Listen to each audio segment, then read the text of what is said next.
What is going on, everybody? It is Antonius DaGamer back with my two co-hosts, Super SSS Rank and Mikkel Smith, for another episode of the Gamer Podcast. Yes. Fellas, there's been a lot going on since the last time we recorded. The last time we all three were able to record. Too much going on. It's just another opportunity to kind of get right to it. So, I mean, we got to address the, lime green 7-Up surge colored elephant in the room, which is Xbox. Xbox has somehow, some way squandered any and all of the last goodwill it had with the consumer base with a couple of key decisions. For those who don't know what I'm referring to, over the past week, Xbox has now closed down, was it 2 studios? I believe it was 2 to 3. Okay. Let's go 2 to 3 studios, but one in particular being the studio that gave them their first original IP success of this console generation, Hi-Fi Rush. And this is coming off the heels of that game having just gone multi-platform. You can just now play it on PS5, just now play it on PC, Switch release date coming soon. And it's been, as far as we know, as far as we've been told, it's been a success. Xbox for months now have said this was a success. We didn't expect this to be such a hit for such a shadow drop game. It's done well. It's done well by every metric of the word. We are looking at a success, only to turn around, have the team make it multi-platform available, and then close the studio. So, fellas, I gotta ask, what are our thoughts on initially the closing down of those studios and Hi-Fi Rush being no more? I'll go first. Personally, it's beyond red flags for me. It really is, because, especially, in the news media around, when they acquired these studios, it was a big fuss. Mm-hmm. And it's just for a few months later, and this is where we are. So it kind of just felt like, why didn't you just leave them alone? Yes. It's just the management of these properties are just like, who's making these decisions? Mm-hmm. Who's making these decisions, man? And like I said, it was a success. But it kind of just feels like, due to the way the industry is now with technological advancements, it's kind of feel like they're trying to erase the human out of the product. So, yes, it's a success, but we don't really want to pay you guys for that success, so let's just get rid of you now. But it just feels counterintuitive, because you don't get that success unless those humans are there, right? Yes. It's not like... and it's weird because, first of all, what about updates? So who updates this game when these people are gone? Nobody. They released the final. They literally listed it as the final patch notes for Hi-Fi Rush. I think it was Monday. Hey guys, here's the final patch notes for this game. Which is crazy, because there's still servers out there for certain PlayStation games, man. Mm-hmm. PlayStation 4 games that people are just still loving hardcore to this day. And you mean to tell me that this is just it for a recent game, which is a commercial success for you? Mm-hmm. Insane, bro. Insane. Oh, yeah. Yeah. So with that, man, it was success. The thing with Hi-Fi Rush and that studio closing down, it was success. It was a success for Xbox, but not for Microsoft. I'll repeat. It was a success. It was a success for Xbox, but not for Microsoft. I see where you're going with that. Yeah, I do too. So, right? So let's be real. Phil gets the idea to make the purchase. Xbox doesn't have that much money, right? They make money, but they can't spend that amount to purchase those studios that they wanted to purchase. So let's go borrow money from father, right? We borrow money from father. We make the purchase. Now the purchase gets stretched out. So maybe we could have made the numbers that we wanted to if it didn't take this long to get for the acquisition to finally go through. So you have all that revenue being spent So that's also an add-on to the money that you also additionally wanted to purchase the studio for. So now Satya Nadella say, kid, you're reaching your your annual report is coming up, man. What's going on? It feels like, yeah, so we didn't get the number of Xbox subscribers we wanted to. Starfield didn't do the numbers that we were expecting it to. Not to mention the high price of gaming. Redfall was a L. Oh, Redfall also was an L, but this Redfall was also mandated because these people didn't want to make that game to begin with. So you forced them to make a game that they didn't want to make with. Not to mention the people that originally made the game aren't there. They're not really. They're kind of like split apart. So you make this acquisition. You purchase this game. You guys forget to report and count the fact that everybody's not in their homes anymore. So I forgot the business term for that. Business term for a very rare season takes place. I don't know the business term for that name, but it's something that would just somewhat of an anomaly that took place financially, right? Because everybody was at home. Game Pass made sense. Hey man, I don't gotta pay. I don't gotta keep buying games and go getting bored out of my mind. Let me just subscribe. Now the steady flow of subscribers doesn't increase from then on. Microsoft is saying, why isn't it growing? Well, Microsoft, you guys understood that we were in a unique situation. Those aren't the reality of the numbers. So we can't just assume that this is going to be what it is. I don't care. You also are not dropping enough games, but continue. Right? I don't care. But tell you what, Phil. How about we make our money? We need our money back tomorrow. So you guys come up with something. I'm here Monday. Right? So now Phil doesn't get a say so. Sarah Bond gets thrown into the spotlight, right? Now that interview was not an interview that she wanted to do. She's wearing green and black, and she's like, yeah, okay. So now I am the first Black woman CEO or head branch of the department, and they threw me to the slaughter, right? Yeah. So now you almost see the meme of just her face, Phil with the noose saying first time. Just man. And that's just what it is. It's like it's an unfortunate circumstance, but man, this Infinite Setsuyomi that Don Matrix started, we still in it as an Xbox community. We still paying for it. This is where everything started, my friend. This is where everything started. Everything started, and now he had to, cause you released the failure of a console to Xbox One. You changed the momentum, right? You bring it to a direction that it shouldn't have gone in because you thought mobile gaming was the future. Where's mobile gaming now? Like, think about it. The mobile games that people play, right? We play it, but am I gonna sit down and play Final Fantasy 16 on my cell phone, and then I get a text, and then I get Twitter feed? And then I go to YouTube. No. When you guys pointed that out, it made so much sense. Yeah, I'm playing Resident Evil, but I got this text, this Twitter update, this new video on YouTube showing up. Yeah. No, it's not feasible. No wonder why you got these mobile games that they play off. The battery percentage the battery just dwindle, just dwindle. Not to mention you need super components. There's no way pressing a screen, you're gonna break your screen if that's the case. Right. So right. I gotta keep the backbone in my pocket. So these guys lack extreme foresight, and unfortunately, these guys are in their 50s. These guys adopted the technology and had to adapt to it. If it wasn't working, these guys would never have their nose in the technological business to begin with. These guys aren't tech heads, But that's what I know to happen with the Microsoft acquisition. They have to pay back Microsoft, and since they can't pay back Microsoft, what happens usually when you can't pay off your car? Who comes back to get? You know what I'm saying? The repo man.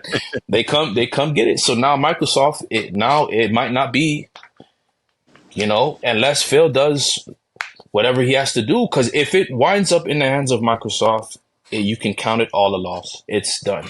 It's over with. Because why? These guys, just like the late great Steve Jobs. What do you like about Microsoft? Well, not much really. They lack imagination. and you can see that in their products. They don't even have a contender. They don't even try to compete with hardware. You know what I'm saying? They pull out. We rather just be everywhere. You know. So I think honestly, Game Pass. This what's happening now with the closing of studios is they need to make either they have to cut costs right away, and them cutting costs, these people unfortunately don't have a job right now.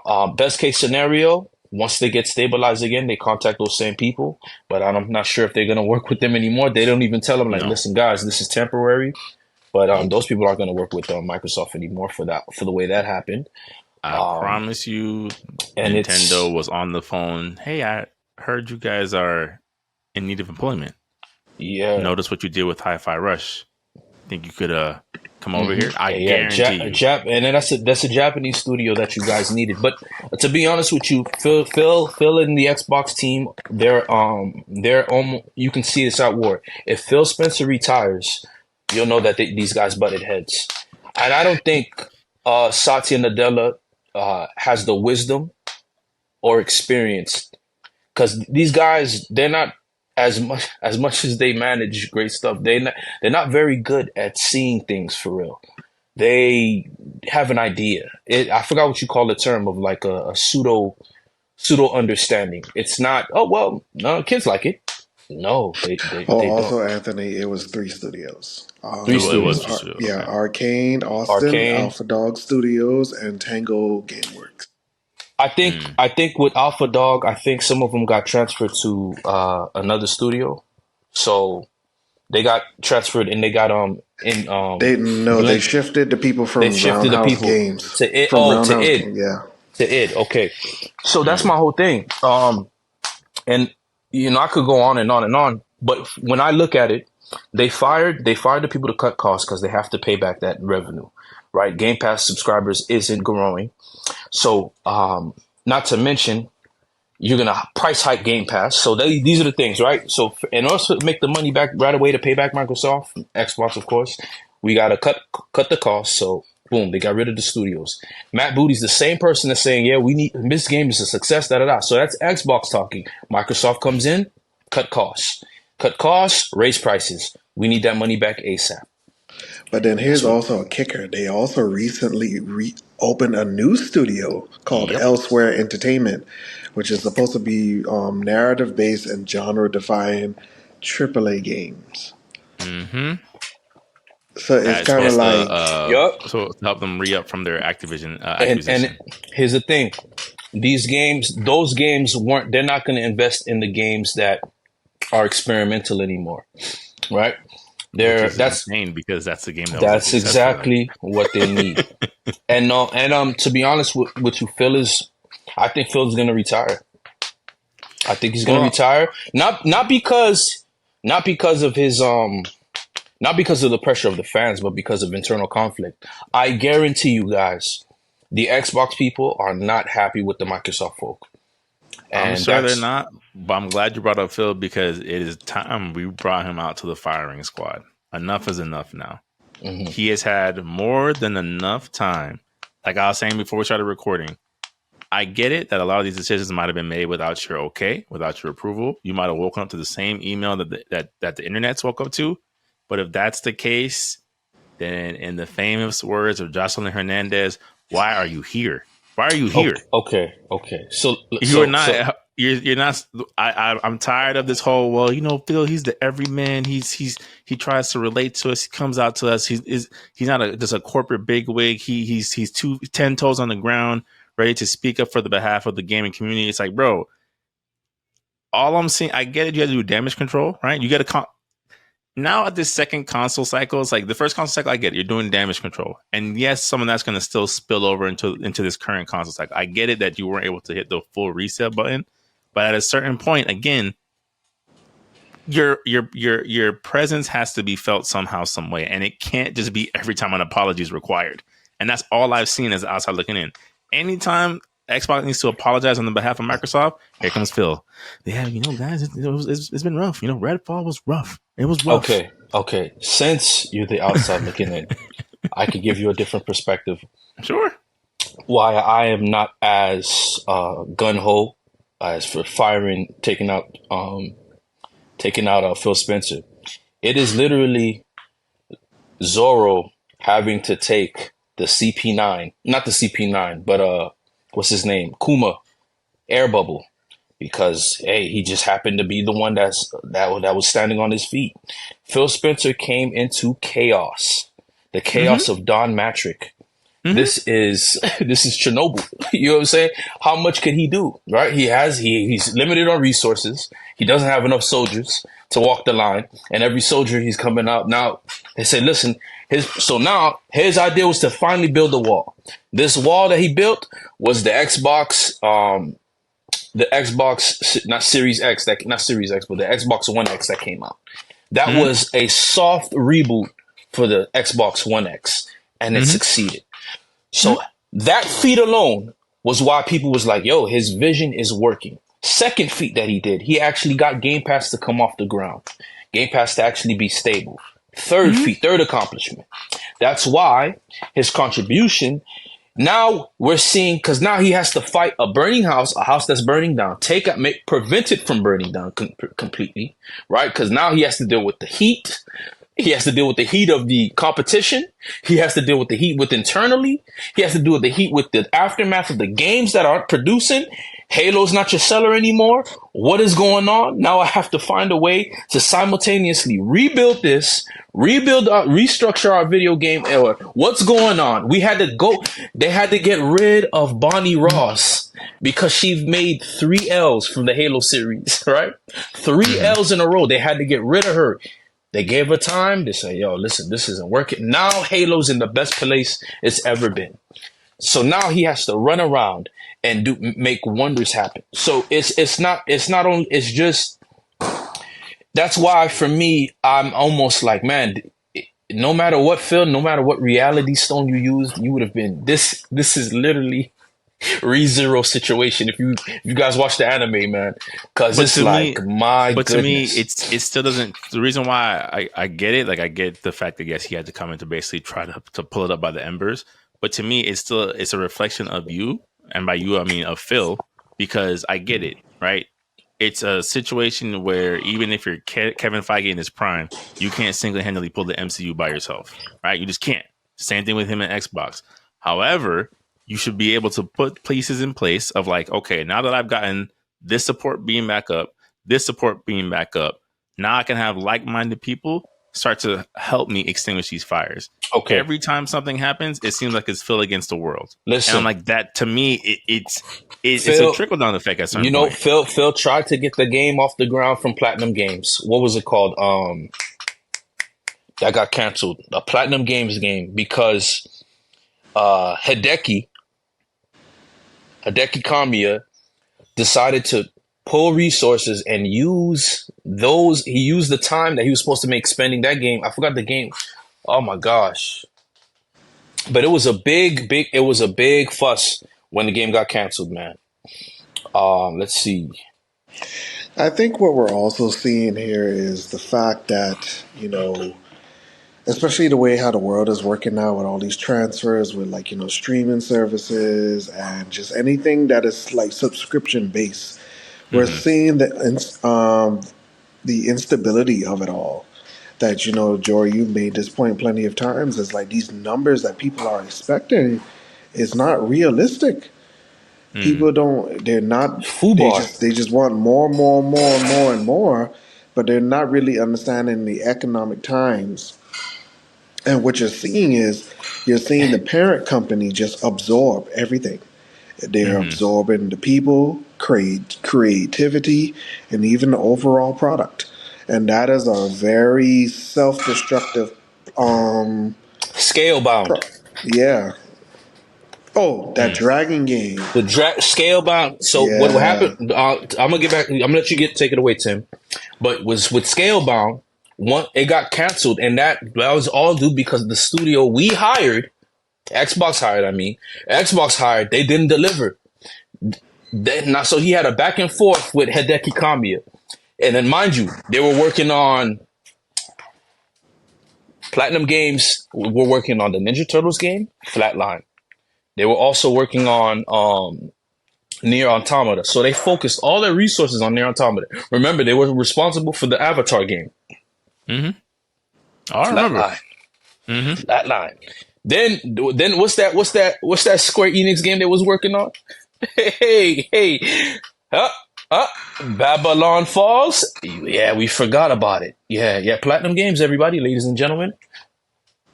Gone. The servers gone. So I say all this to say, and we gonna tear into Square Enix too, cause boy, I say all this to say, it's just been an unfortunate turn of events, man. The thing I believe Xbox needs is people that can make games, man. There's no reason why you have Cliff Basinski, right, just sitting on the pews. The guy David Jaffe just sitting doing podcasts. You guys aren't putting these gentlemen to work, and you guys know these guys are proven vessels of creating monumental work. There's no reason why the guy who created Resident Evil had to leave 2 weeks before. 2 weeks before Tango Games got shut down. A legend in the making. We are still profiting off of this man's vision. Evil Within was probably the best horror game. I'm not playing that game. That's too much. You feel me? But the Evil Within, that was something. You get what I'm saying? That was something. Mm-hmm. Now you have Hideo Kojima making a game. Like, listen, Xbox needs to stop focusing on these first person shooters because the people have spoken, man. There's the greed right now that's taking place, man. There's so many things. If I had Halo, and I'm gonna say this, if I was behind Halo, y'all would like Halo. You want to know why? Because I wouldn't limit Halo to just be, excuse me, to just be in first person. There's no reason why Halo, when you look at Helldivers, right? It's inspired by Halo. You can just look at it. The whole pods coming, that's all Halo. Falling to the ground, landing, Starship Troopers in Halo. That's all that is. You had your UNC soldiers, and I'm just like, yo, this could have been y'all. But yo, again, no imagination. No imagination. And Tim, you can go ahead and say what you were gonna say, man. But that's just my thoughts on the whole situation, man. It's just these guys feel unfortunate turn of events, man. And yeah. Well, you guys can give me some kickback so we can talk. Oh yeah. I'm gonna let Tim go ahead first. So due to the fact that we only got technically 3 more quarters of this year, where we're about to enter the second one right now, do you think there's anything in the recent future that Xbox could turn this around and to be realistic by the summer? No. I think what Xbox needs to do, they need to separate like the church and state they need to find a way for Satya Nadella not to intervene. They cannot intervene. Microsoft tech computer side, they need to stay separated to a degree. They can be there, but they need to let Phil run, or whoever they decide to run Xbox in the future, to run it, because they obviously are not. They're all about the dollar. And because they're all about the dollar, they don't have a real understanding of how these metrics work in the gaming. You make a good product, people buy it. You don't imitate the product. Yeah, go ahead. But then, since you said no, then that means that there's nothing to look forward to for the system for the rest of the year. Right now, to be honest with you, have we forgotten about Hellblade 2? Are we not all excited for Hellblade 2 with 0 marketing, 0 promotion, 0 trailers, 0 gameplay, 0? I said this last part, gentlemen. I said this in the group chat.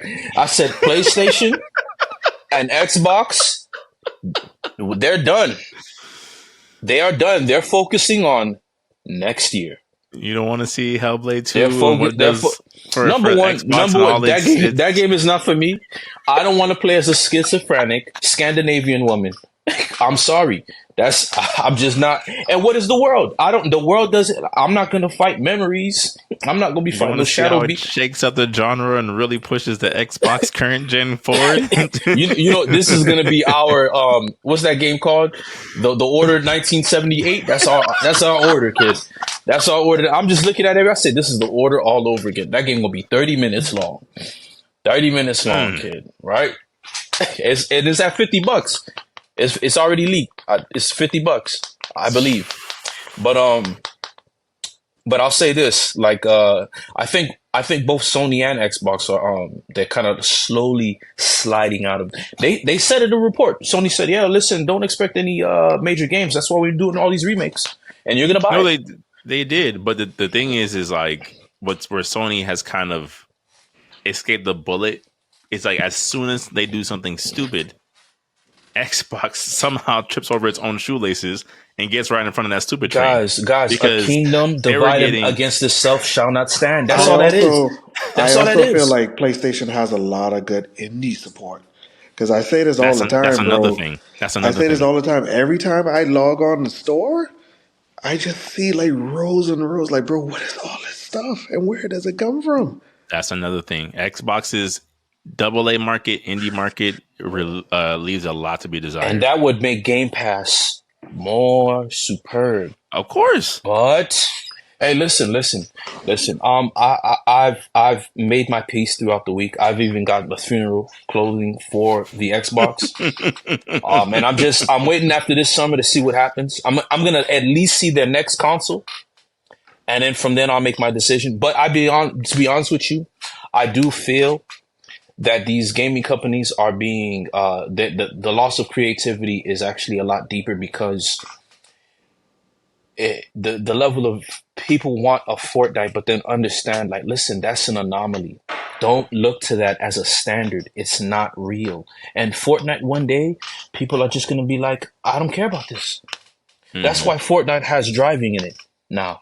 Fortnite's going to have speedboat rating. Fortnite City. Fortnite's going to have, they're doing everything to make you stay. They're going to try to turn into Sims. Sims, exactly. No, Fortnite has turned into what the outrageousness of Grand Theft Auto Online has turned into, bro. And every day you see like some new marketing of like, oh yeah, come and play these new quests. It's like, bro, how much support is this component going to get? I mean, well, technically, you know, with the next one in this limbo type of status. Yeah, and the Disney promotion crossover. And you see the desperation, right? These guys are just doing everything, and now you see the streaming studios. I wouldn't even say it's desperation. It's not desperation. I think it's one of those things where it's like, as opposed to Xbox and Sony, right? I think they've seen where they're kind of leading the market and they're putting their foot on the gas as much as possible. It's a little bit ridiculous in some regards, but I think that's where some of these other console and all these other game makers are struggling. Because again, if I'm Xbox, right, if I'm Microsoft and I'm seeing this success, I'm positive Hi-Fi Rush had a significantly small budget, right? If I'm seeing that, I'm like, I need 3 more of them things. Because like you said, Jory, we're going to have Game Pass on lock summer, fall, winter. Right? Yeah. Small budget, creative IP, original IP. But guess what? Banger after banger after banger. That budget is not enough revenue for what Microsoft wants to see. Fair. Because you get what I'm saying? Because they're such a big monster. That's like you offering them a chip. Well, we want the steak. You know what I'm saying? No, it's fair, but I think that's also something that, like, I think there's a level of realisticness that has to come into play, right? Of you look at Xbox, you look at Microsoft, and Xbox is not a sinking ship, at least not yet. But it's one of those things where, like, even from the outside looking in, it's a long-term haul. It's going to be one of those things that pays off an investment maybe in 4 to 5 years. Not this fiscal year, definitely not next fiscal year. 2030 maybe is when Xbox starts to see a positive return, puts them back in the black. It is what it is. Which is so odd, right? Like, you would think this multi-trillion-dollar company would have the wisdom to like take a loss for now and slowly play the long game, because it's gonna work. It just needs legs. but for But whatever then reason, they want the chair to be built in seconds. it's because you know why the economy and the world. I would say the world economy is hemorrhaging, bro. Where everybody's bleeding Mm, blood, bleeding money, and then that creates such a very hoarding type mentality, or like basically do or die. Like basically, so every product that they release, it's not just for the game. It's not for gamers no more. It's It's not for not. people's enjoyment for no more. It's not. It is for, is this going to sell or not? Exactly. mm. That's why they got rid And of when I Hi-Fi Rush. and when I say sell, like you gotta understand, maybe that word sell probably means, is this 6 billion. product going to last the entire console cycle? Because remember Yeah. what we said about fighting games, like they literally last the entire whatever current gen cycle it is. Hmm. But to be fair with fighting games, they kind of worse. They kind of do. But they also do that to themselves, Yeah. right? I think that's It happens naturally. That's what I yes, mean. If that's what you're saying, yes, it yeah. They happens did it to naturally, themselves. right? They set up the terms, even though it was something that Jordan and I talked about last pod. Even though that ecosystem is starting to crack because, again, like everything else, they've gotten a little bit too greedy. Ideally, that structure should work for the length of a console cycle because you're pacing out the content in a way that makes sense for the consumer. Okay, sure, you want $40 for this Mortal Kombat expansion, but the game's been out for 6 months already. I can part with another $40 for this game, for this extra story content, for these extra 5 characters. And I love this Versus, game. yeah, and I love this game. Versus, here we are, we're 6 months into Mortal Kombat, and we're on our third character, third cameo from season 1. And to be No honest season with 2 you, announcement in sight. Nothing in sight. We're that still was working our way through through that was a very Homelander and them. flat presentation, my boys. My goodness. But, No new flat stages. nothing. No new competitive modes. Nothing. Just balance patches, tweaks, and a character. Nothing. Wow. Yeah. Wow. Yeah, Amazing. Yes, indeed. Yes, indeed. So, I mean, that's all I really had to say in terms of Xbox. I feel like it's, I don't see, like you said, Jory, a wall, a place divided cannot conquer, right? I think it is something where you're seeing the inner turmoil spill out, but it doesn't change what's happening. It doesn't change the outcome of that inner turmoil, right? Of like, you still got to produce. And all I'm seeing is, And that's take a step and you just trip. That's it. That's all I keep seeing is they take a step forward and they trip. It's the reason why, like, okay, why did the glass fall off the counter? Because we had a fight in the kitchen. That's why. And that's what's happening. Is that internal conflict that's causing everybody not to, I believe is not causing anybody to make a conscious decision. Nobody could think right now because, hey, listen, you're barking at me. You're interfering with my creative process or the plan that I have, and you're not sticking with me. You want me to make imagine, like, hey, Phil, this console needs to be out by next week. How are you going to speed up shipping overseas? Tell me. But see, You know what I'm saying? but the only thing with that, and that's why I said I don't think Phil's grace period has ended, is that you already have the elements that you need for success. Success. Have it. You have the hardware, right? You're the most powerful hardware on the market. Boom. You have one of the most successful streaming services when it comes to game on the market. Boom. Right? You have an edition that's available for people who are on a budget. Boom. Where you've fallen apart is your accessibility. Because like you said, if I don't want to be cooped in the house on this system, what can I do? Oh, I can't do anything. Okay, that's already red flag number 1. And you actually can, back like, to, you could play anywhere with the not in the way that it should be. Not for a company like them. I should have the Xbox Switch in my hands at this point. I should, but I don't. There shouldn't be a Rogue Ally and a Steam Deck and no Xbox equivalent to that. That doesn't make any sense to me. Yeah, as a consumer, 100. it just Go ahead, play the should Ether be beat. there. Play the Ether beat. Play the Ether beat. Play the Ether beat because we about to touch ground. We about to touch base, man. Because Right? go ahead. Talk it up, boy. Talk it up, boy. I should be able to have the Microsoft Switch in my hand. At the shoulder, we battling now. At the shoulders, man. Come on. I should be able to. I should be able to stream through my Game Pass, whether it be I'm on my phone, whether it be I'm on my handheld, whether I'm on my controller. I should have access to all these things. I don't. And then for the last millionth of one time, for the love of God, where are my IPs? Where are they? Oh man! Where's Killer Instinct Anniversary Edition? Where are all these games that you have that are selling well? Where's the Gears of War teaser trailer? Why is there no new Fable 3 content? Nothing. Why? Where is it? Listen. A Starfield patch. Redfall clinging for dear life. Hi-Fi Rush releasing its last patch notes. What do you have?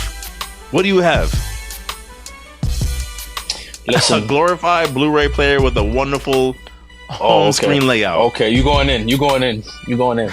Not to mention the traditional seasonal holiday games. Right, which are all multi-platform anyway. Yeah, and that's it. All right. So yeah, but I think we can move on though. Yeah, we got more things to cook up. Like Jory mentioned earlier, Square Enix basically told all of us, "Hey, we're rebooting." Like in those exact words. There was no corporate talk. There was no like. Once I saw the CEO and I saw he was under 50, I said, "Y'all boys, hey." Y'all boys get ready, kid. Y'all getting sweet chin music across the cubicles. He straight up said, we're rebooting. All these ancient, antiquated platform process stops today. Japanese Patrick Bateman. Yeah. No more console exclusives. We don't already have a contract in ink. All that Sony exclusive party stuff is over with. Any game that wasn't on a proven IP, over with. Man said we are done. He put, and on top of that, they put out the fiscal reports for everyone to see. We are losing millions right now. This has to stop. And then you start to look at the fiscal report and you start seeing the games that you're like, oh right, Square Enix did put that out. That was them too. They did put that out also. Because you just think Final Fantasy, because that's the only game that's had any success in the past 3 years for Square Enix. Everything else has not worked. Foam Stars was dead on arrival. Yeah. Okay, and I know money was spent. That was another thing, man. No, listen, Forspoken. This trickle down and this decision, it took a while now, because I don't think Kingdom Hearts did what it was supposed to. You got the story. Yeah, it's sold enough, but it didn't do what it was supposed to. You're right. It's Kingdom Hearts. When you walk away, you don't hear me say. Please? Right, it didn't do what it was supposed to. Nah. The game. I remember the first trailer for Kingdom Hearts 3. It was in E3 2007.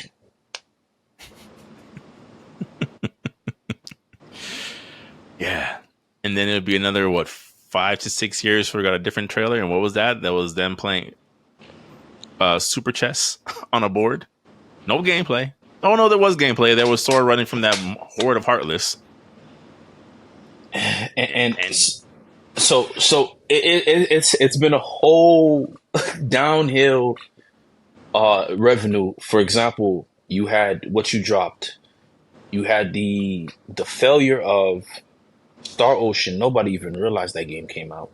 You had the other game called Elysium, Valkyrie Elysium, that dropped. Dead on Arrival. Forspoken. My goodness. Hey, play the beat. That I'm fighting freaking dragons. play the beat, kid. Oh my gosh. Okay. Star Ocean. Forspoken.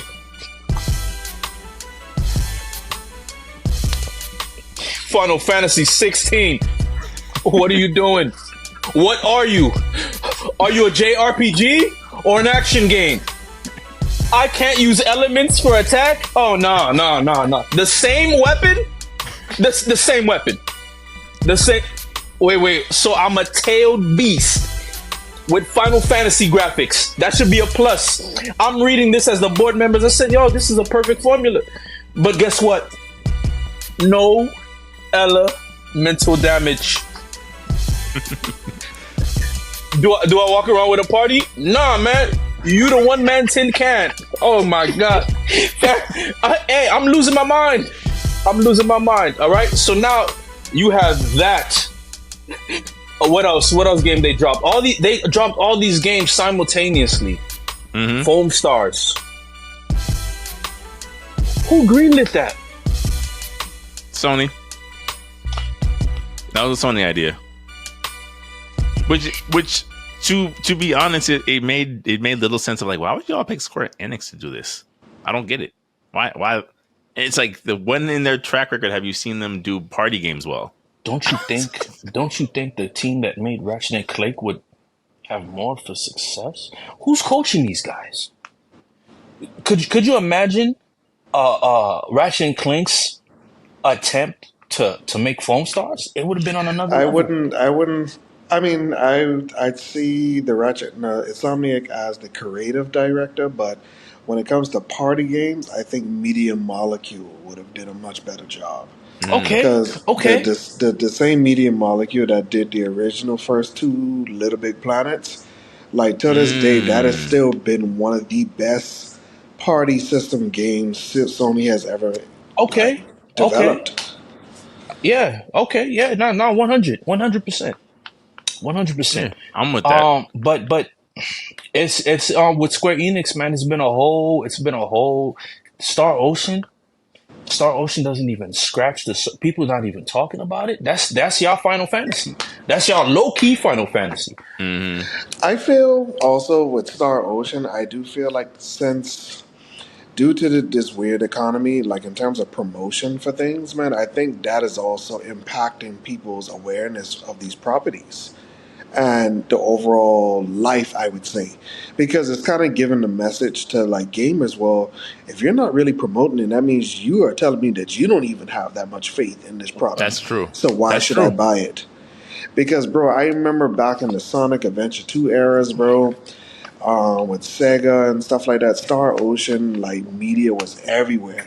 You would even see it in different games, like, oh, Sonic Adventure 2 running, but here's a Star Ocean billboard in the background. It's like, or just like, even like how, Ratchet and Clank or some of the other Sony games, they have hints of other PlayStation games in their universe. Like, oh, here's a Horizon doll in the background if you really look through the window in the peak. Right. It's just that you can find Kratos' house in Horizon Forbidden West. Yeah. Yeah. And it's just to the point where, like, I feel like, a lot of this stuff, they're not having faith in it no more. Like, to be honest, like, and I think they also stop with promotion because they think people would just give them free promotion. Like how I said, like, with these games and stuff, like, look how people are so quick to do edits and vlogs about them, breakdowns and stuff like that. These companies, they want too much free promo now. That's a good point. They want too much. They want too much free promo now, to the point where it's kind of like, but bro, like, you're still the person who is introducing me to this product. Like, yes, put it in my hands and I'll do what I need to do with it. Like, through Twitch, YouTube streams, and all that other stuff. But I need to know if you have faith in this product, and especially an RPG of this scale and such a very, very classic fan base. What are the updates to this game? How are you building this in this, like, I hate to sound like Chronica, but the new era? Listen. No, that's a good point though, Tim. That's like, because you're right. You're like, I can see it from a marketing brain of like, I'm sure it's significantly cheaper to take these 15 to 20 content creators, fly them all out to LA, show them a preview build, and have them talk about it on their channel. I'm sure, because like you said, they're gonna make 16 edits of that 10-minute trailer to let them play. But you still got to sell me the game. That's such a stupid. That's such a stupid plan. Like you make your advertisement, and then there are bonuses, there are add-ons onto spreading the people that you won't normally reach, because these people are going to skip the trailer. All right, what game are you playing? Like, look at Kai Cenat. You think people are not going to buy the DLC expansion for his 100-hour stream, right, on Elden Ring? That's a lot different, right? That's a closed season. Now that's great free publicity because they did all the hard work for themselves. They promoted everything out of the game. They released a a $100 replica of Millennia's arm with the sword. Now you got the DLC about to drop. Sales go through the roof. People see players playing. Hey, what's that fighting game y'all playing where everybody look like they Drake, or where everybody like is Kendrick Lamar versus Drake or dressed up? That's the publicity you want with the things that people don't know that the game has in it. You know what I'm saying? Right. That's not. It's just such a market. Like these are who's paying these people to come up with these plans, these marketing plans. Yeah, But I think it like speaks to something that Tim said earlier at a previous podcast. I think Tim, what you said about like the cutoff point. Like a lot of these older companies don't know how to adapt to this modern era. They don't know. Of like Square Enix has been around since we were literal children. I don't think they've adjusted to, hey, this is how this looks. Yeah. You need to do a lot more Grand Blue Fantasy advertising. Not to mention they're Japan, and they still use letters. They say if you want to get to a dev, do not email them. Write them a letter. I got 4 letters for Kojima. I got one for what's his name, Harada. And dog, I gotta talk to the Final Fantasy dude, man. I gotta say, Tetsuya Nomura does not want a letter from me. But Tim, you were saying I also believe Twitter is a very valid way now these days. I have come to see, like, a lot of these pages, they do take their Twitter presence very seriously, because I feel like that's more of the direct database to collect, like, oh, how are people enjoying your game? It's and live. Also customer support. It's live. Yeah. It's live. It's just, bro, like I said, man, this economy has these companies acting in a very, very weird manner. And I kind of feel like it's very disappointing to me because, the last console generation, they built so much hype about, like, oh, yes, we've acquired these studios. We're about to put them all to work to really usher in this new era of gaming. But it's just like, yes, of course, pandemic happened, but it just kind of felt like, was that the gut punch that really just severed all your plans? Almost like how, remember like when Resistance 3 came out, and it was such a phenomenal game to me, but the PlayStation hack happened and it just kind of just killed the game. It just kind of killed the game a bit. So it just kind of feels like, well, did COVID really kill the plans of everything else that came along with this console generation? Because it kind of felt like, all right, are we gaining some momentum here? But yeah, these single player experiences, and then, we do that year 1 update, and that's just it. But then where's the other things that are given longevity from you? Because most of the longevity now is coming from these third parties. Right. But that's why I don't like using COVID in that way, because normally, even using the PlayStation hack, right, for example, I think you lose something to gain something else, right? So to your point, are we going to get monetized for this because we said the COVID word? Oh, I have no idea. I guess I'll find out. But like, you look at, for example, the PlayStation hack, right? Yes, so maybe it did affect Resistance 3 and its overall impact. But I've also seen many a YouTube creator, many a Twitter user say that the PS3 hack is actually what got them into Infamous. Because remember, once everything got back online, Sony gave us those choice of free games. You do this or that, and Infamous 1 was one of them. And there's been many creator that I've seen that's gone to like, and this is how I actually fell in love with Infamous. I actually never played Infamous, so Infamous goes on to do the numbers it does, and 2 does well, and Last Son does well, right? So to some degree, you should, even if something was to dip, you still should see it pick up somewhere else. The thing that I feel like we keep seeing here is that nothing is picking up anywhere at all. Like, it's not one of those things where it's just like, I could see if like, okay, yes, we took a dip in terms of release dates, but when they release, right, they're bona fide bangers out the gate. That hasn't been the case. Who are you showing us? Oh, the Square Enix guy. Oh, yeah. You think this guy's not going to cut costs? Really? This guy's cutting costs, guys. Yeah. Bon voyage. Yeah, but like, it's like you see where it's like it's gotten to a point where it's like, even with the whole controversy with Helldivers 2, it's like, okay, I can see from a business perspective, of course you would want to have these Steam users sign up on PSN network. It just makes sense. You want to convert to get a bigger user base. But my question, even as a Sony user, is you're putting them on the PSN network to do what? There's no games to play over there. Why would I make you sign in to PlayStation Network to play nothing? The last, like the last Sony release that we've gotten was Spider-Man. I don't count Rise of the Ronin.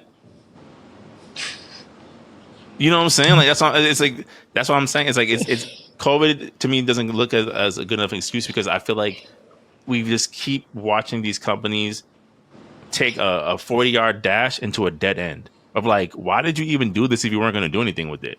Why did you even bother to have them sign up for Helldivers 2 if there was no content coming with it? It's not like you revolutionized the PSN store. It's not like the PlayStation Plus got some new features. We just want to know that we have more subscribers on here. For what? Like, for as much as, you know, we kind of like taking jabs at Netflix, bro, I'm not gonna lie to you, Netflix has been cooking lately. There's like 6 different animes on there every new week, 6 different movies, every single throwback TV show you could ever think of. Where I'm just like, dang, I think I might want to pay that $15 now. They like, funded, it's all there. they funded One Piece to be redrawn. Yeah. That's nuts. And I'm watching this anime called Delicious Dungeon. It's one of my favorite chilled animes, man. I just vibe Sunday night after church, just vibing. Or right after this, kick my feet up with some popcorn, watch my little anime, Delicious Dungeon, and chill. That anime is just a lighthearted, fun anime to watch, man. Very interesting. Yeah, but that's what I'm saying. You guys watch it, but yeah, man. But that's what I'm saying. It's like you're finding reasons of like, because at first we're all like, man, Netflix went from $10 to $15, and it might go to $20 with commercials, and then you start seeing the content. With right? The commercial, right, with the commercial, but then you start seeing the content of like, but I can go watch One Piece and Yu Yu Hakusho and Voltron and the original Power Rangers and Moesha, and you know, like I could go watch all these things from the click of a login. The click of the doom is there. With these gaming companies, we're not seeing that. All like to both y'all points, all I'm seeing is pricing go up with nothing to show for it. I'm not seeing anything new. I'm not seeing any updates. I'm not seeing any reason to retain me as a customer. It's just we got to make more money. Remakes. Remakes. And even that, it's just like, but that's just to coast off of the nostalgia of your established IP. On the console cycle with no loading. It doesn't make any sense. Yeah, they left. These guys have left. These consoles they're over it. They're waiting. They're cooking everything for next year, man. This console cycle was Tim saw it. Tim spoke about this in previous pods. He said, man, like why are you dropping a PS5 Pro? We haven't even gotten the level of gaming that we hold on, that gentleman. Yeah, we haven't even gotten the level of gaming that we wanted to get out of these consoles, man. So why are you telling us to buy a whole new one? You know what I'm saying? Like, why are you telling us to buy a whole new one? And for me, I'm saying, okay, these guys have already exited. They have already left this console site because there's nothing to give us. Starfield didn't do it. You know what I'm saying? Like, what was anticipated to keep us, they're not. None of them have it. Well, give us another game that was supposed to be the Grand Enchilada, Destiny 2. Yeah, collapsing rapidly, just free fall. And they wanted, and then that game called Marathon. Oh, it's an extraction game. What? Over Rainbow Six? Why? When I could just play Rainbow Six? like really, why when I could just play Rainbow Six? And what is that game I'm playing as a colorful robot? Nope. No. And then not for nothing. Another thing that I decided about was like, on top of that, I can't really, well, for Xbox to some degree, but definitely for Sony, it's like you were already doubling your profits because you were releasing it on past gen consoles as well. You could play God of War Ragnarok at your leisure between PS4 or PS5. Horizon Forbidden West at your leisure. So I'm like, it's not even like you're not making your money back at this point, right? It's like, I just don't understand. It's like, yeah, you talk about these budgets, like, yeah, but you made your money back. You got it back. But they didn't make enough money. They didn't make the But what's target enough? number. You tell me. If it's not making Grand Theft Auto, like Take-Two, these guys decided to let go of people. To me, I couldn't even believe. I said, you guys have more money than the United States government, and y'all still cutting people off.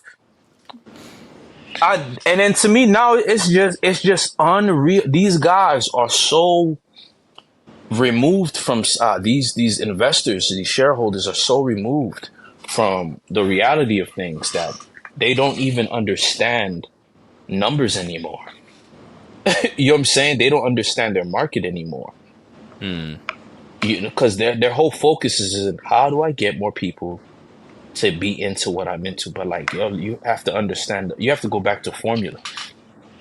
You know what I'm saying? Yeah, because remember that interesting vacuum of like these shooters. Like it was Fortnite, it was Apex, Valorant. It's just everybody wants these type of like engaging things where people are constantly coming back for new characters, new skins, new this, and we've seen how they've transitioned to other games, and it's actually destroying the fan base. Like Mortal Kombat One is a prime example. Street Fighter, this latest one is just like all this useless stuff that you're trying to sell a person does not translate from every genre to the next. It doesn't. $100 for some Ninja Turtle costumes? No, thank you. Right. Right? That I can't use outside of And my Ninja avatar. and Is Ninja insane. Turtles costumes for the online world. Yes, right. That's it for my avatar only. I can't For play my as them. I avatar can't use them. only. I can't do anything unless I'm using my avatar. Yeah. So Yikes. useless endeavors, man. And then of course, like with fighting games, these whole fight money transactions, like oh yeah, $20 and you get like 4,000 crystals. Bro, just wait till they start doing live betting in these fighting games. It's coming. Boy, Hey guys, for a little man. bit of virtual currency, you can see who's going to win between Sonic Fox and so and so. Stay tuned. It's a Oh nah, like yeah, they exited. Listen, Microsoft and Sony quietly exited this console generation. They're working on their new products that they have to. Right now, I would say it's more important for them to make these new systems, at least for Sony, because that's Sony's bread and butter. You know what I'm saying? Like no, like but even in terms of Sony, I just kind of feel like, bro, did Spider-Man get abandoned due to these leaks? It's just like, well, bro, like, yeah, you gave us new plus, new game plus, a couple of new costumes and photo so mode, but it's kind of like, so do you What guys are we where's know how doing? much money the budget was for Spider-Man? no? 200 million, I think. How much money did they make back? They had to have at least, I want to say, made like 350 at least. 350. Okay. And I'm ballparking, right? But I'm also Ballpark. I'm talking about units sold within the amount of time it was released. The console covers, the console sold with the covers already on them, the controllers, Okay. the merch associated with the game. They had to. There's no way. Okay. There's no way. Okay. So now for Sony, that would have to happen with, let's say, every IP they released. They wanted to see those plus Spider-Man numbers. But again, your properties aren't the web slinger. And then I'll even go a lot further. If they released a AA Spider-Man game called Spider-Man 99, Spider-Man 98, that I believe personally, if it was inspired by the Spider-Man we grew up on, yeah, shell shaded or whatever, it looked like the Spider-Man cartoon, and it was our Spider-Man Unlimited. That game would have sold numbers. What's my point?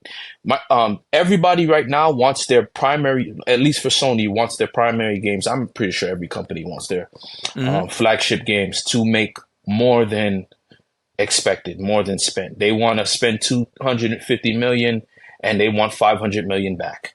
They want to spend 250 million, and because a lot of those games, Sony barely broke even with some of those games that they dropped. True. Honestly, so it's as if they never created the game. So now it brings us to one of the real problems. Why is game development taking so long? Why is it? What are some of the what? Why is game development taking so long? And is it something that could? Is it because of poor management, or is it because Because it's like, man, I these things are think they not want helping to. the games. I think they want to win in the wrong markets, and the reason why I say that is because we've seen it happen again with this console. Right, there was a push for PlayStation VR. Nobody wanted it. Nobody bought it. They stopped making them because they have so many just sitting on the shelves chilling. Right. Even if you were curious, that price point's not. Why in the world would I spend another $500 on a PlayStation VR? Why would I do that as a consumer? To No Tim's games point, that even in this exist. economy, right? And no games to play on it. I'll buy a MetaQuest for 300 if I'm really curious about VR, and still have all the third party games I can access and the internet. Right? One, two. When I say focus on the wrong things, you look at each single game of like, again, God of War Ragnarok, pretty game. Forbidden West, beautiful game. Spider-Man 2, fairly good looking game. You're look at all these things that we're doing, tech companies. We're making all these technological leaps in this gaming space, right? So yeah, it's cool that Spider-Man 2 comes with automatic ray tracing. What does that matter if I'm fighting the same goon 20 times in a row? If I'm stopping the 45th car in a row? It means nothing. It holds no weight. To Holds Tim's no point, weight. the game came out last October. I've only had New Game Plus for a month. No DLC, no announcement of a season pass, nothing. I've had no incentive or reason to return to this world after beating the game. And this is your best selling IP of the generation. Where is your focus? What are you focused on? You can't say we're held about the leak. The leak happened in December. It's May. Better I feel like graphics. I feel like they're starting to make a lot of mistakes that they did with the PS3. Yes. And you know what I say? And this goes back to the whole Pokemon factor. These gimmicks that they tried to add on. Yeah, with the PS3, it was the motion technology. And, with this era, it was VR. People got to really understand, like, yeah, these components, they're cool and all, but then they're not for the longevity, I would say. They're Mm-hmm. not. Like, they're really not. And I kind of feel like, you're splitting too many resources for things like that, where you really just got to really focus, man. You gotta focus about why do you want people to keep coming. People are coming because they want to play things. They want Mm-hmm. this is what they consider their healthy form of escape. Mm-hmm. But then the I mean, it's a lot, man. And then even in terms, I'm starting to even like dislike the term AAA gaming because now Yeah. you're telling me that 20 years to come out. because now you're telling me it's literally do or die, and this one thing, if it's not up to your liking, Yeah. If it's not up it's to your almost like liking, company, it's chop basically like chop. when you find that new Netflix series that you like, but then you find out it got canceled after season one. Yeah. You're like, It's why kind would of I even like, do I even see it through? and Oh my but then gosh. it just kind of like it feel you kind of feel cheated. Like yes, I spent my money. I'm tweeting the developers. Thank you for this beautiful game. I'm doing PS5 photo shares. Like people add this stuff to Pinterest, Twitter, all these other things. Like people are supporting your product. But it's just that you just have this warped view about what you spend and what you want to return, and you're really just hurting a whole ecosystem. Like you have no real heart for this. And Yes. yes, and I do believe there's a balance. Like yes, you want what you're putting into to be profitable, but what like you determine what is profitable at the end of the day. I agree. I And agree. the gaming world has taken so many cuts. It's like what? How much more do you need to cut? We don't have E3 no more. Whenever you release something, you just have a state of play YouTube notification come up, and it's probably already pre-recorded, already edited up and downloaded. You're just waiting for the day to build the hype. So it's like you've made so many cuts Mm-hmm. in terms of multiple areas, but it's just but now you're just cutting things that are vital to the game's life cycle. Promotion. Yeah. Where's the promotion? Oh, well, not even where the promotion. What does the promotion focus on? Why are you telling me about this latest pair of PlayStation earbuds? Why? And how much they cost? How much they cost? Right. Yeah. Come on. What? Why? Yeah. Why is this a PlayStation Portal that doesn't even do the basic things that a PSP could do? I want it. I do want it. I'm glad y'all made something in this realm, but I don't want that. That's not what I want. That wasn't what I imagined in my head when you said the PlayStation Portal. And it just proves to you a lack of vision. Like the PSP Vita failed because you guys kept, like, look how outrageous it was for people to get the games. Like, you know what I'm saying? You had to have all these SSD drives that weren't really universal. So why would you forcing people? That's not how it works, man. Apple, out of all people, had to switch to USB-C because people say, hey, listen, we're not doing these lightning ports no more. Yeah. We're not doing it no more.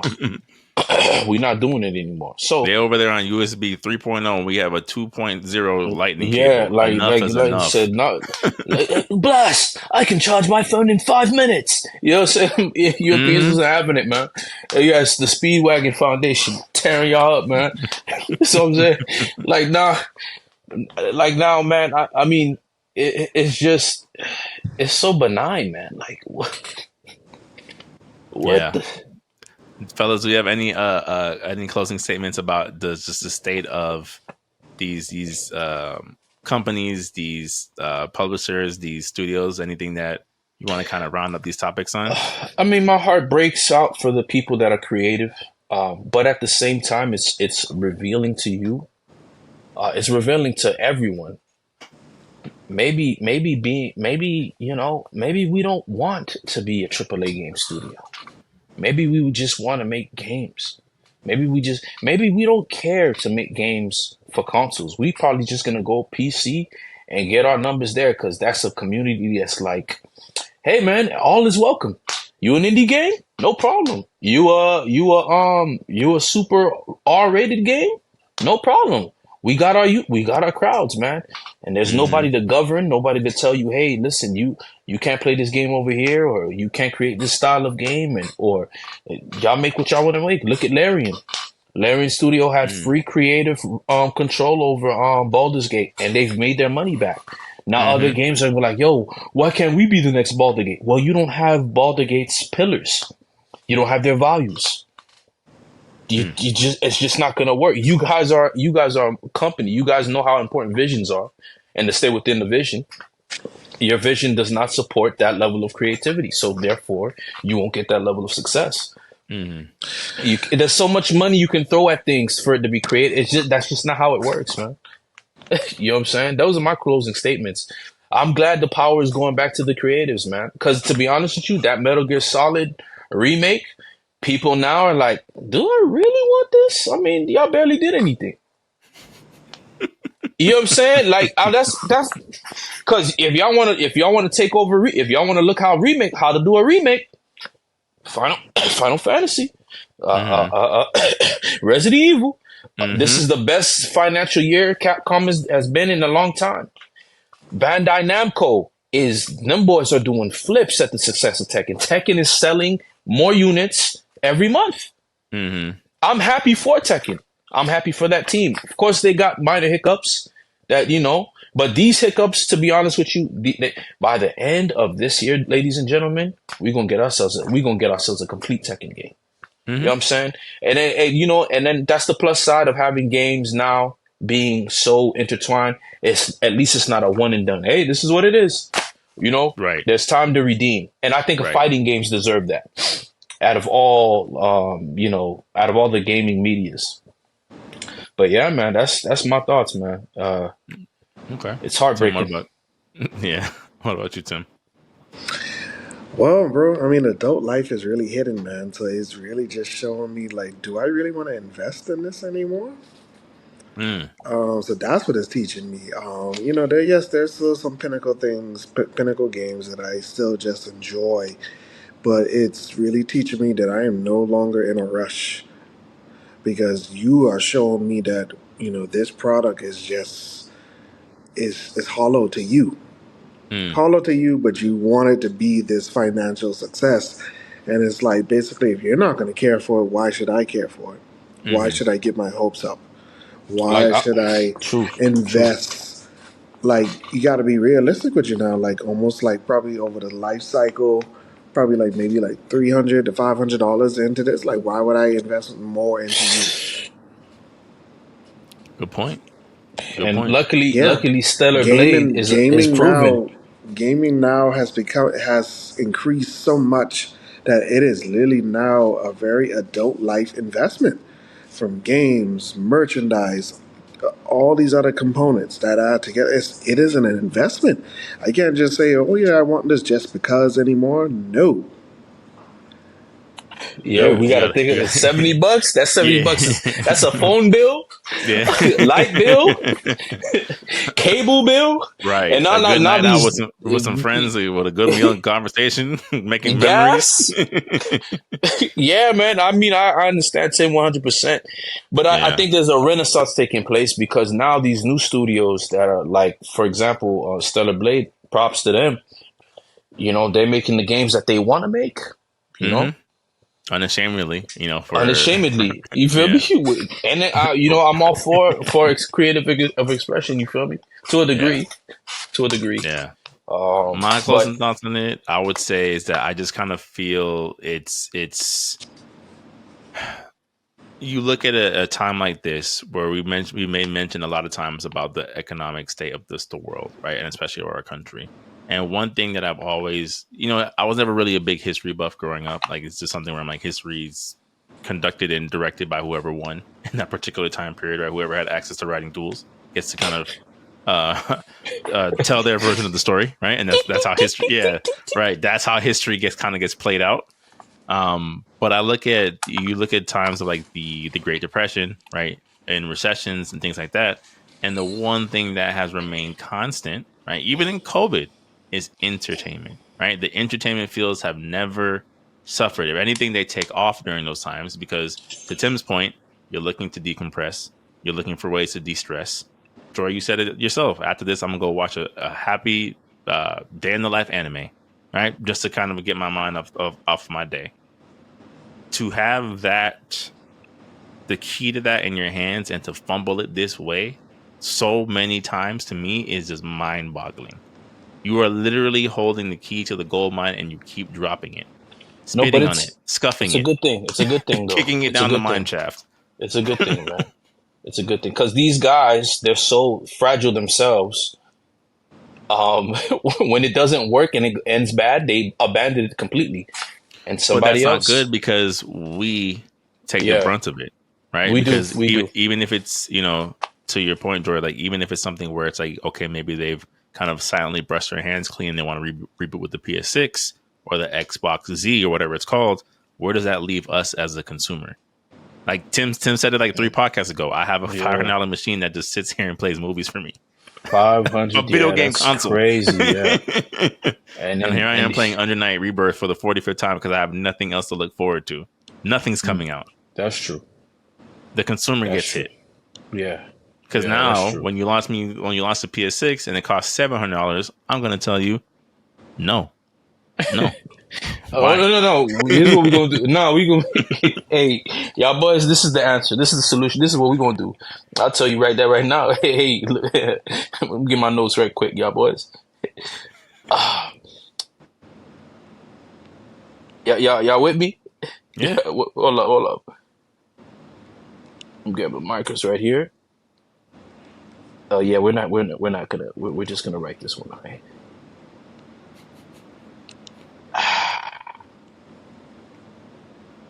PC. Yeah, that's it. We're adults. We don't got kids running around. Why do I need to buy a $500 console? You can already see the pirate flag forming over Dory's head. Yeah, man. Hey, kid, I'm about to join the master race, man. Yeah, the I'm Goldie about to Roger join. smile. Yeah, man. Like- All day, man. Y'all go ahead. Y'all go ahead. Work for CP9, Xbox and Oh Sony. Go ahead. man. Y'all go ahead. Work for CP9, man. They CP9 products, man. It's gonna be a PC and a Nintendo Evolved, whatever they Right, come out and with. that'll be the only surviving things. Oh my Only goodness. surviving things, man. So the Only last surviving topic I wanted to bring up before we close out for tonight, I mentioned it in the group chat last week. So My Hero Academia has now launched its 7th season. First 2 episodes or so are out already. There's been a trailer for a movie that apparently comes out next month, which I thought was kind of wild. I'm like, I remember seeing the one trailer and that was kind of it. And I posed this question in the group chat because I'm just kind of curious, because I feel like it's echoed throughout the anime community of when did we all just stop caring about My Hero Academia? Like, I know, for example, Jory, your thing has always been like the whole Ben 10 aspect when you started getting multiple powers. But when was it that like you were just like, I don't care about Midoriya and Bakugo and any of these characters anymore, despite having really strong seasons? Ben 10. That's what killed it. Period. When he turned to Ben 10, Spider Shadow Man, Flash, yeah, that's what killed it.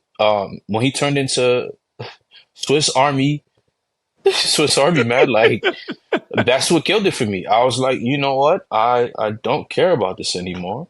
Two, you also had one of the best character fights with the Million, and y'all just turned it into flash flash poses or whatever. Slideshows. Yeah. Slideshows. Yeah. Nah, man. Nah, man. And while One Piece is getting award-winning Disney level treatment for every episode, I said, "Kid, what am I watching, dog? This is One Piece." I said, "Like, yo, kid, are the people working in the studio actual? Are they okay? Are they okay? Are they fine?" It's just the meme of them riding with a digital pad, just fires coming out and everything. I just feel like it's gonna look like a Tenmu shop, man. The Tenmu factory. You know what I'm saying? I'm worried, man. But yeah. Listen, My Hero Academia died when I realized when he had all those powers, everything died.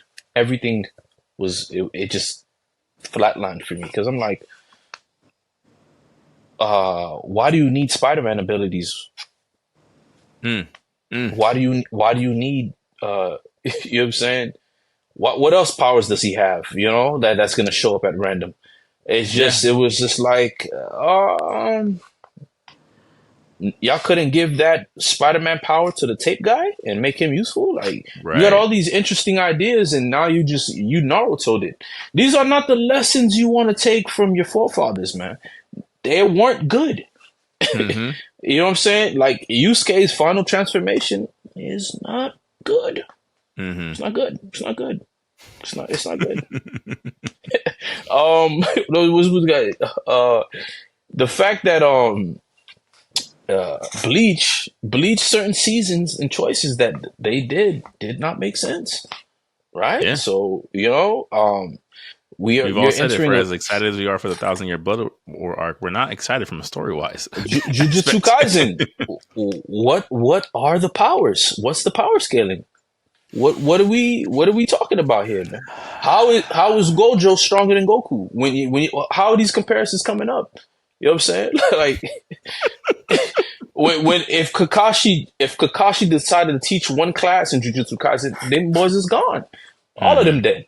You feel me? Like, I'm trying to understand. Tim, what about you? When did My Hero Academia like fall off for you? The power issues is not an issue with me because it kind of does make sense because, you know, when you look at the base powers, all for one, one for all, they're basically, yes, they're stockpile quirks, but, you know, one is for evil, one is for good. Well, based on how the story is. good and evil, always. The issue for me is whenever they establish a big three, and when all the other characters starts to fall behind in the waistline, that's the issues for me. I feel like, once they've established who these people were, it's just the remainder of your class is just extras, as Bakugo said in the earlier seasons. Get out of the way, extras. And I feel like, that's what hurt Naruto to me. Like, it was like after the tuning 1000%. exams, it's like y'all did not care about none of these people anymore. The And best what arcs. made Naruto even worse was they had a big two, not even three, big two. And it's just like, Forget Sakura. Forget and we Sakura. saw how even in the games how that has affected, like, impacted so much. Mm-hmm. It's just Trickle Naruto down effect. Sasuke, Naruto Sasuke, Naruto But but Sasuke. but but but Tim, to your point, that's the same reason why I lost faith in Midori. He got the Rinnegan, the Sharingan, the Aramatsu. Midori, you feel me? It's like I don't care, kid. Midori, now you Flash, Superman, Green Lantern. You, yeah, and now and then at the same time, now you got Cyclops, you got Pyro fused with Iceman, right? How can he compete? You're not really big three, man. You feel me? And then you got Captain Falco from Star Fox Adventures, who got the craziest power. And y'all use none of these people interestingly. Then you had the dude with the calves with engine legs. Y'all don't use none of these boys For effectively. anything. Y'all just kind of, and I feel you. Yeah, I mean, because like even yes, his the quirks that he's getting, like I understand them to an extent because you want to, because when you look at Midoriya before he got his powers, he was just a bland person. Now there's been many speculations that especially when you find out the doctor, the one that everybody goes sees as a kid, is an evil person, and Mm-hmm. apparently he That was steals dope. quirks. That Mm-hmm. was dope. So now people have said when the girl who reverses things touched Midoriya, there's been hints that maybe his original quirk was an energy quirk. Basically, how when people believe in him, he gets stronger. The whole hero aspect, like, Mm-hmm. oh yeah, if you believe in the hero, he has this almighty power that just he's able to just conquer the world. Cool, I understand that. So maybe he got his original quirk back, and then yes, remember it's still a stockpile quirk. So that means all the past users contributed something to him that he's going to inherit, that he locks through trauma, stress, whatever.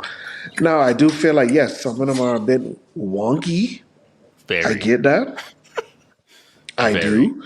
But I don't think the stockpile quirk is pointless because, we've seen the evil dude when he absorbed certain people and he was able to do this, do that. It was great. No, it I was. It just, was. It yeah, I just was just cool when he feel, had it. yeah, I Yeah. just feel when it's on the side of good, bro, you got to make it interesting, bro. It has to Yeah. be interesting. And Mm-hmm. another Like, thing, like for example, a perfect example. The second protagonist from Infamous, he's basically rogue. He's Mm. basically rogue, and when he touches you, he's able to keep like a stockpile. So the first person he touched was Smoke, like smoke and ash. So he's like it's similar to pyrokinesis, but not really. The second person, Light, Kizaru, like he absorbed a girl, neon light. He's shooting beams and beams and pew pew pew, and now he could go at light speed and all that other stuff. The second dude, Digital, basically Digimon. Mm-hmm. He's able to use video powers. And yeah, the last power that they kind of just shorted us out, Concrete. Right. So, like, yes, you made it interesting. And then each particular fighting style was very interesting. Like, for example, the smoke was more of like the Shoto middle ground type of thing. The neon was more like heavy energy power, but the not that much like destructive power. I would say everything was like precision. It was like the sniper The sniper gun one. The video one was just flashy and destructive. Mm-hmm. And then now you had the concrete one, where it's like the heavy brute style, maul everything out the way. So Right. like, yeah, like I said, bro, when it comes to like the stockpile core, it had to be interesting stuff, and I feel like that's where they dropped the ball. Where you felt like the choices for the extra powers just Okay, weren't I'll say this. appealing. This will be my last thing. Okay. The villain wasn't interesting. Nobody was better than Stain. Nobody was better than Stain, and the actual, because I'm sorry, he not doing it for me, man. Who was it? Shigaraki is his name? Shigaraki, I think. Yeah, Shigaraki's not it for me. Because now you got Shigaraki, this. Shigaraki kind of reminds me of like a very unhinged Toby. Like if they fought Toby while he was like, remember when he got that full Zetsu outfit and he was just like Mm-hmm. rampage in person. That's who I feel Shigaraki is. Like I felt like if there was like a more mature version of him, it would have made more sense. Like, but I get what you mean by Stain, because Stain, he gives me that classic Zabuza vibe. Like on this mission, we learned something very fundamental that is still with us. Yeah, and he had an outlook on the world that spoke to the grays, right? Of like, it's not just good and evil all the time. Because what happens when this happens and a hero fails? Oh, it gets brushed under the rug because they're a hero. Yeah, but this person is still suffering. Like Stain had like a philosophy over like, yes, he still did these things, but it walked this line of like gray morality of like, but I'm doing these things because no one else is addressing them. And that's even when he spoke to the whole thing of like, I only acknowledge All Might because All Might saw the gray and did his best anyway. You guys are ignoring this, and I'm going to show you something different. Hollywood politics. Mm-hmm. And that's something that we see in the live action show of The Boys. Like the what is the real collateral damage of heroes? What is the Mm-hmm. politics? Mm-hmm. Like you realize there's marketing, there's toys, there's oh yeah, come on, Deku, we want you to do this commercial for us for the kids. And you realize like, bro, what are we doing? Yeah. Well, that A-Train episode, boy. Yeah. It's still, dog. still resonates with like, wow. My goodness. Yeah. Dog. For me, the My Hero fall off came once it became very apparent, even outside of the big three, that no one was going to affect the story anymore. Once it became everyone is just kind of a supporting chess piece for the clash between One for All and All for One, I'm like, I don't care anymore. Like, to what Dory said is like when they did the whole Yakuza arc and the million kind of gets taken out the game in the slideshow anime, I'm just like, so you guys do not care about anyone who is not All Might adjacent at this To point. be honest, bro, that fight when they did Overhaul, when they went to that underground base, you know what that kind of reminded me of? The Sound 5. Like, yes, everybody got separated and had to have this big, like, you could not tell me Big Gum that was not Choji. Like, of you course could it not tell was. me. Yeah. Of course it was. It gave me that heavy Choji transformation That vibe. fight was my shield becomes my spear. Yeah, one, dog. all of that was there. But that's what I'm saying. Like, yeah, but that's when it was at its best because it set up these pieces of like, I get it, right? It's the same predicament that Bleach ran into, where it's like if you give somebody a certain power set, now you're locked into it, right? That's why every time we saw Byakuya, his Bankai was different because if it's just scattering blades, bro, this was in season 1. Now they're fighting Espada, and you're still scattering things into blades. Well, no, now you got to be able to trap them in a blade and turn the blade into a super sword and do all these things because it's just a certain power set. But that's because you only focus on these certain characters over and over and over again. And I feel like that's where My Hero Academia has gotten to, where it's like, bro, Bakugo has had the same finishing move since the first 5 chapters of the story, where he spins around and hits you with an explosion. It was cool the first 2, 3, 4 times, but when I'm watching the last arc and he's still doing it, it's like, bro, you're a non-factor. Midoriya is now reaching levels of punching hurricanes like Prime All Might. What are you doing? Shoot, go away. Yeah, and then they hinted this during the summer camp art, but they kind of just fumbled it. Like, they were considering people with quirks, like how the X-Men were. Like a lot of people don't realize mutants, over the time, their powers evolve with them as they age. Mm-hmm. And, Magneto, knew this as well. But it's just like, with My Hero Academia, like, it's just, they just fumbled that aspect. Because, like, for example, in the X-Men world, Iceman is an Omega level mutant, the Mm-hmm. same level as Magneto and Storm. Storm and And yeah. they said, like, on his Omega level, what his ice powers are able to do. Like literally like them zero captains, all of them got world ending bankais. All of Mm-hmm. them. Mm-hmm. But then, I'm thinking a person like, Shoto, like, all right, so you are literally the fusion of fire and ice. What does this mean down the line? Who knows? Or like Bakugo, Because like, it never yes, gets bro, you explored. have exploding sweat. Like, you're basically napalm or Mm-hmm. whatever. What does this mean? Who knows? That's when I started getting. That's why I started losing interest. I'm like, who knows? They've done the same things with these characters over and over and over and over. Oh, Like, Dobby and Shoto are related, but Dobby's technically better at fire because he blows blue flames, which burn hotter and burns himself. Oh, can Shoto do that? Well, no. Can the dad do that? No. well, that part kind of does make a little sense What? because it's different types of fire. Mm, Like, remember, like, because I think, yeah, it was in Tomb Raider, a Rise of the Tomb Raider, where I think they called it Greek fire, but it was the mm, blue flames. mm, So, like, yes, like, it's a different grade of fire. Like, for example, maybe, the dad is just, like, let's just say, like, all right, the dad, like, Inferno Quirk. I'm a okay. blazing Inferno. Mm, Like the moment that I come onto the scene, it's flame on, and then everything around me incinerates. mm, Or just, maybe with Shoto, maybe, yeah, I'm just like pyro. Like, oh, yeah, I just turn it on and I have access to flames. So I'm mm. just pyrokinetic. I'm not an inferno. I'm not Greek fire. So, like, there's different categories. Okay. I mean, But I could buy that. but it's just like, yes, but what does that mean down the line? What is the true progression of my power? Like, for me, I would think with Bakugo, let's just say, like, all right, well, it's triggered by my sweat. Let's just say if I fling my finger and the sweat touches you, it explodes. Right. Or let's just say if I clap my hands that are sweaty, like yeah, it's the hot sun. What if I do this?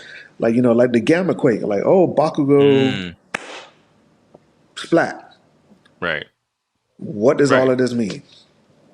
The best showcasing we ever got of Shoto and his powers was in that movie. The movie that we all liked, the second My Hero Academia, where he's fighting the wolf, and he Yeah. basically grabs him by the tongue and just immediately freezes him solid from the inside out. It's like, bro, I didn't even know you could do this, and it never happens ever again.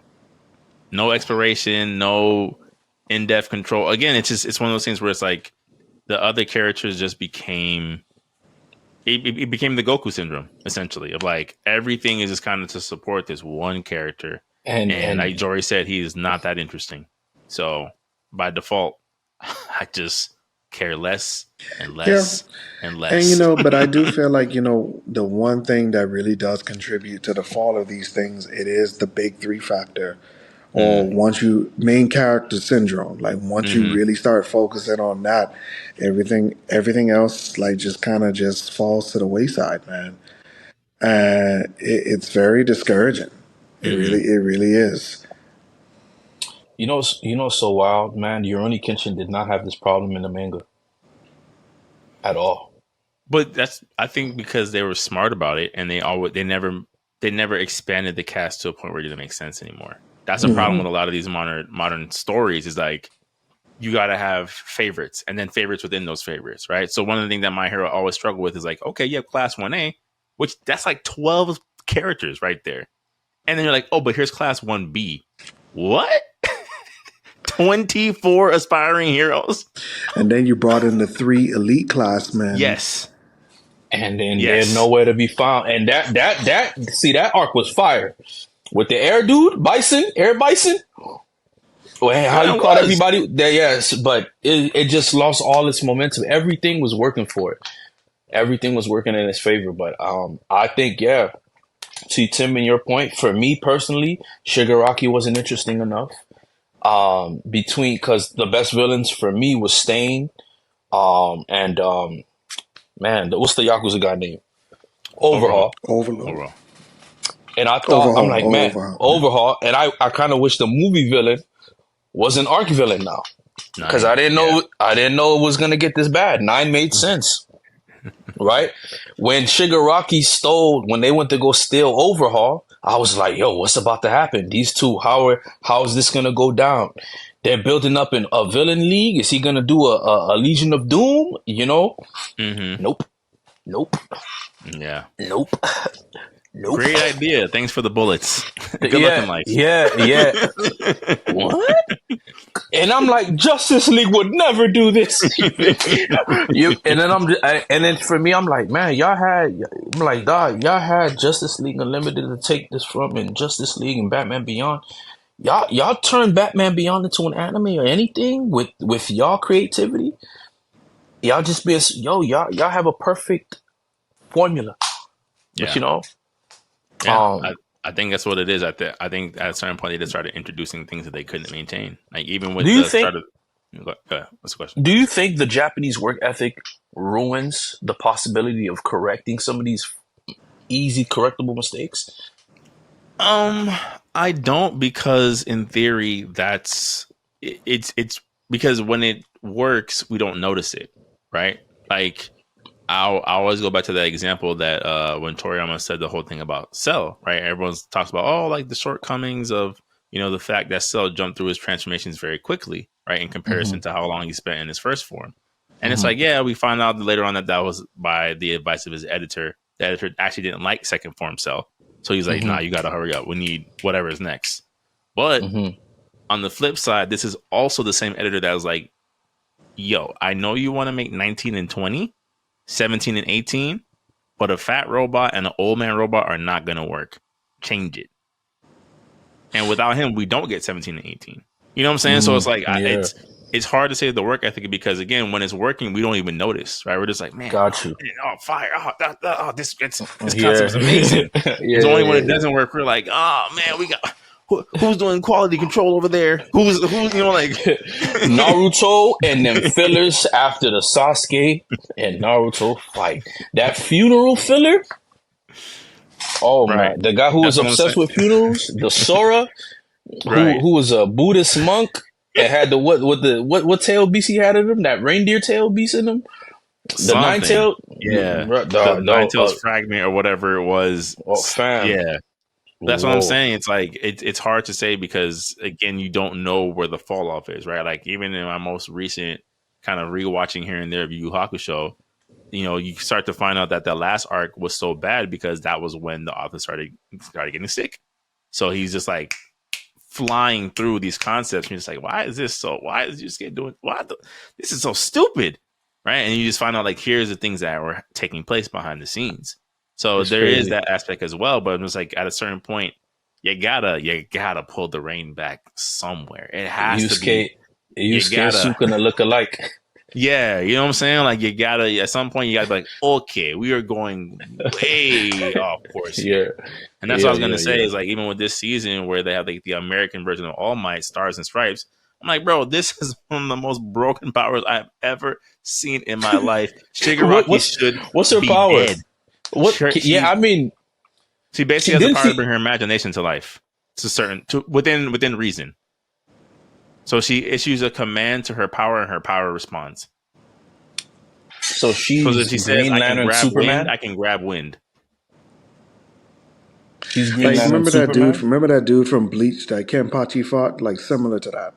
Yeah. Yes. Yes. That was within reason. Right. It wasn't like his where it's like I'm just gonna do whatever. Hers is within reason. Did he use Meteor? Yes, he did. Yes, he did.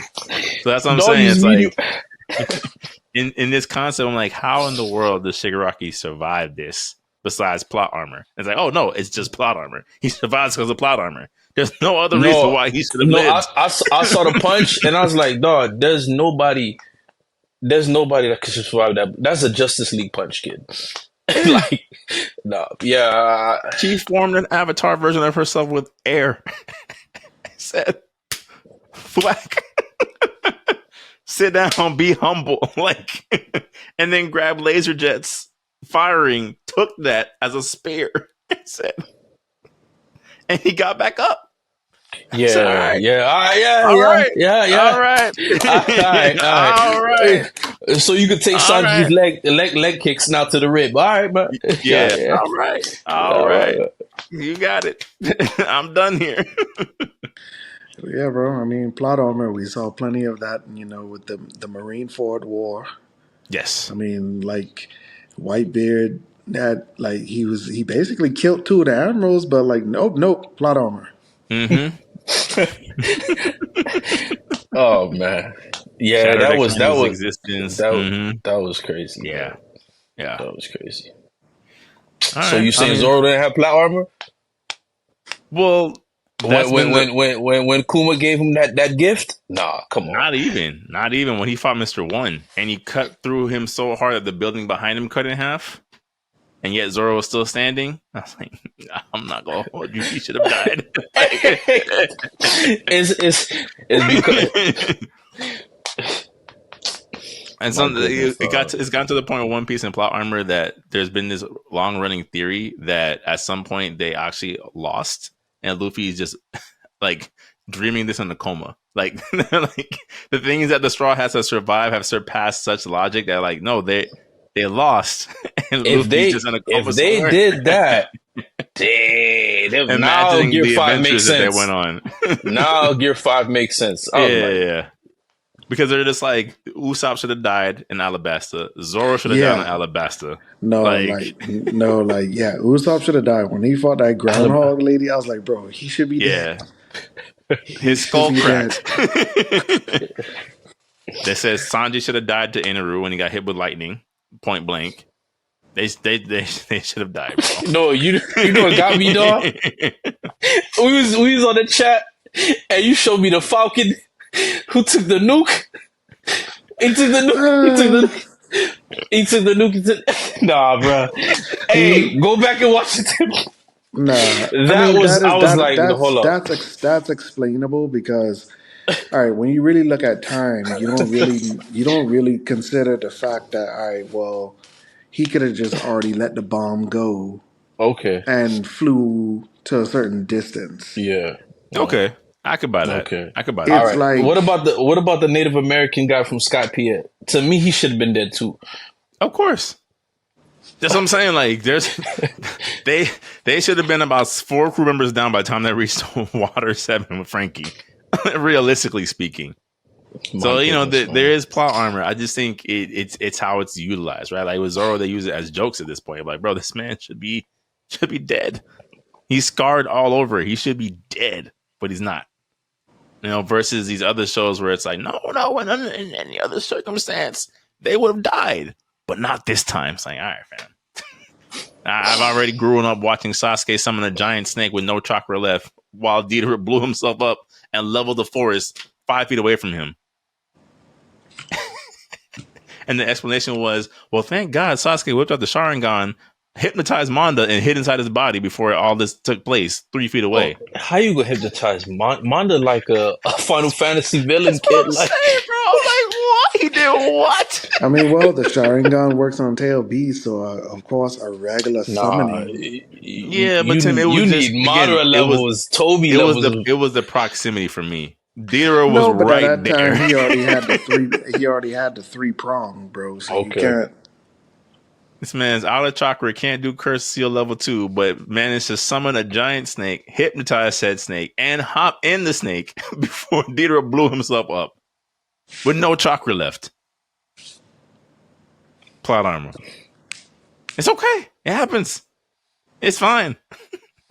It's the same thing when Naruto fought Kakuzu. Kakuzu's been alive for 100 years and has 70 years of battle experience. Luffy him with a lost shadow clone. Luffy lost to Mochi Mochi, man. Luffy lost it. Luffy Yeah. lost it, dog. Yeah. He should have lost it, buddy. Yeah, he should have died. Somebody else should have just did the finished arc because Luffy lost it. Yeah. It was main character popularity power that took over, and how else does the story continue if he loses? But Which is true. yeah. But all right, fellas, that is our show for the evening. Once again, thank you guys who take the time to listen, comment, respond to the clips. Once again, this is the Gamer Podcast. I am Antonius the Gamer. This is Super SS Rank, Mikkel Smith. Like, subscribe, share, clip, Yes, comment, guys. Yes, guys. everything. We love you and we need you. Yes, your continued support goes a long way. Until next time. All right.